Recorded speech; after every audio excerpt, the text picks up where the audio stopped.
Alors, je voudrais vous présenter ce logiciel qui permet de simuler des circuits électriques.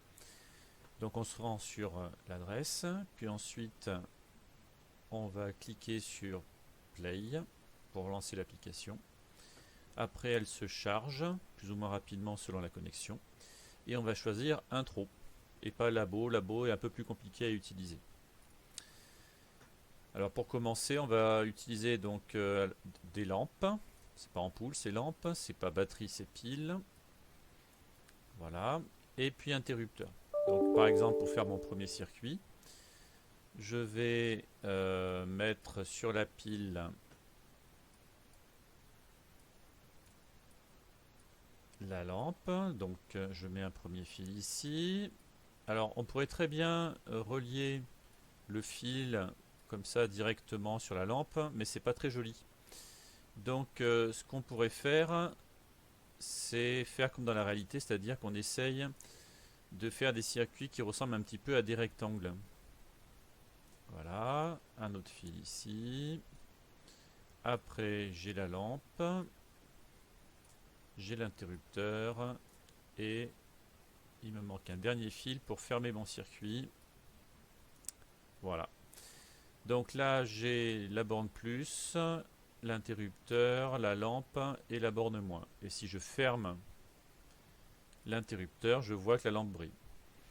Alors, ce logiciel permet de montrer le courant électrique. On y reviendra dessus, mais pour l'instant, ce serait peut-être bien de ne pas mettre. Donc on enlève. Voilà. Donc si j'ouvre le circuit, la lampe s'éteint. Si je ferme le circuit, la lampe s'allume.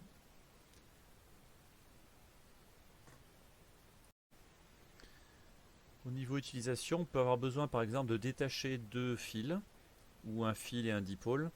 Donc il suffit de cliquer sur le lien entre les deux et d'appuyer après sur la paire de ciseaux. Si je veux faire disparaître un dipôle, je n'ai qu'à cliquer dessus et ensuite j'appuie sur la poubelle.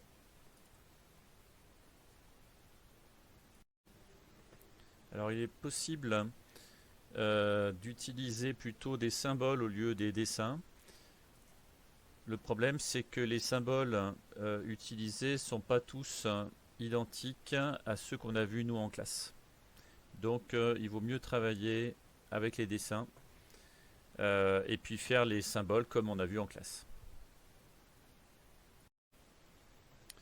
Il est aussi possible d'orienter l'objet. Donc pour ça, on le met là où on veut et ensuite, en cliquant sur une des extrémités, une des bornes, on peut l'orienter comme on veut.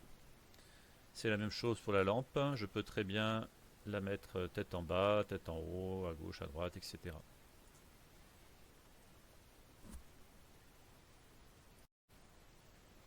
Par rapport à la pile, il peut être intéressant de pouvoir régler la tension électrique comme on fait en classe. Pour ça, on clique sur la pile et ensuite on peut régler ici la tension en volts. On peut aussi, si on veut, intervertir le plus et le moins en une manipulation. J'appuie ici et hop, on inverse le plus et le moins. Sans avoir besoin forcément de tourner comme ça la pile. Ça peut être utile par exemple dans un circuit. Si on veut inverser le sens de branchement, on a juste à appuyer sur un bouton et c'est tout.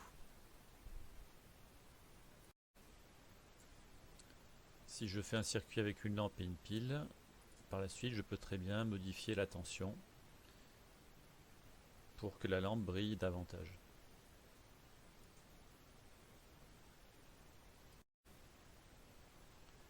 Faites attention à ce que vos circuits soient lisibles. Là vous voyez par exemple on n'arrive pas à voir qu'est-ce qui est relié à quoi. Et pour prendre une capture d'écran, donc soit on appuie sur la touche du clavier impr écran, puis ensuite on fait un coller dans un traitement de texte par exemple, soit on peut aussi dans le menu qui est ici, on peut choisir capture d'écran. Dans ce cas-là, il va vous demander où enregistrer l'image. Et maintenant, je peux envoyer l'image.